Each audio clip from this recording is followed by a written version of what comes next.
Kali ini saya akan membawakan dongeng manusia Ciringkode. Alkisah, dahulu kala hiduplah satu keluarga yang sangat primitif di satu daerah terpencil. Suami istri dalam keluarga itu bekerja di ladang dekat lereng gunung. Alam pegunungan sudah menyatu padu di dalam kehidupan mereka. Suami istri itu sangat rajin bekerja. Si suami tidak hanya bekerja di ladang, tetapi ia pun sering pergi ke gunung untuk mencari rotan. Si istri tidak hanya sibuk pada siang hari, malam pun dia sibuk ayam tikar dan keranjang. Di dalam keluarga tersebut ada dua anak kecil, putra dan adiknya putri. Keduanya malas bekerja dan tidak mematuhi perintah orang tua. Mereka tidak pernah belajar menanam dan memelihara tanaman. Keduanya hanya suka mencuri dan mencuri. Kedua anak itu bangga karena bisa mendapatkan makanan dengan cara mencuri. Menurut mereka, kerja seperti menanam di kebun tidak perlu karena dianggap buang-buang waktu tenaga saja. Kegiatan yang mereka pikirkan hanya mencuri dan mencuri.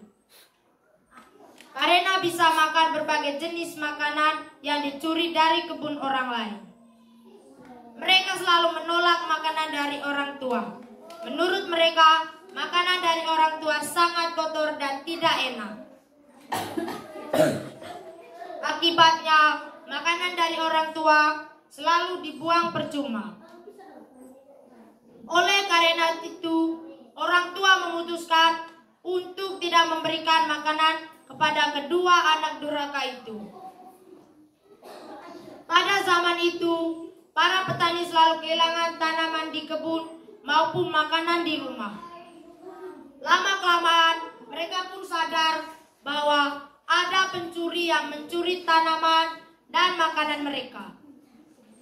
Akhirnya, seluruh petani di penjuru negeri mulai menjaga tanaman mereka atau makanan mereka dari incaran pencuri.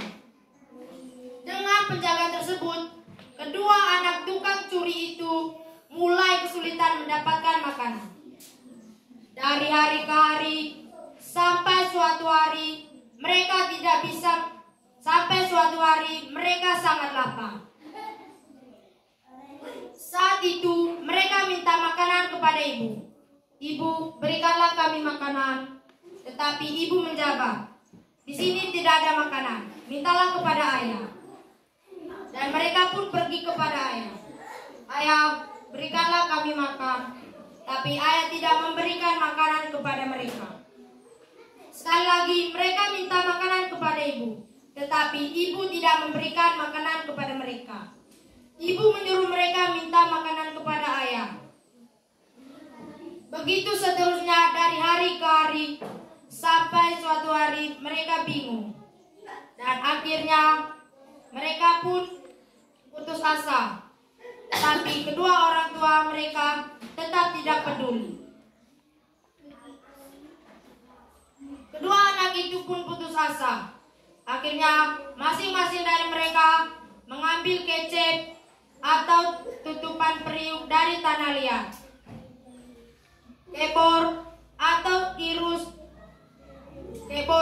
irus atau senduk cekung yang terbuat dari tempurung kelapa untuk menyedok sayur atau nasi dari periuk, dan rekang sebagai wadah anyaman yang terbuat dari rotan untuk menyimpan atau menjadi alas untuk periuk dari tanah liat. Kecep ditempelkan di dahi, rekang dipasangkan di pantat sebagai alas, kebor ditancapkan di lubang pantat sebagai ekor. Melihat perbuatan kedua anaknya, ibu marah-marah. Tetapi kedua anaknya tidak peduli. Dengan segera mereka masuk ke hutan dan keduanya menjadi kera. Dalam cerita ini kita diajak untuk patuh terhadap orang tua dan mengerti terhadap situasi di sekitar kita. Sekian dan terima kasih. Baik, terima kasih kepada Aurelia Davisi yang telah memberikan atau menampilkan yang terbaik untuk ujian.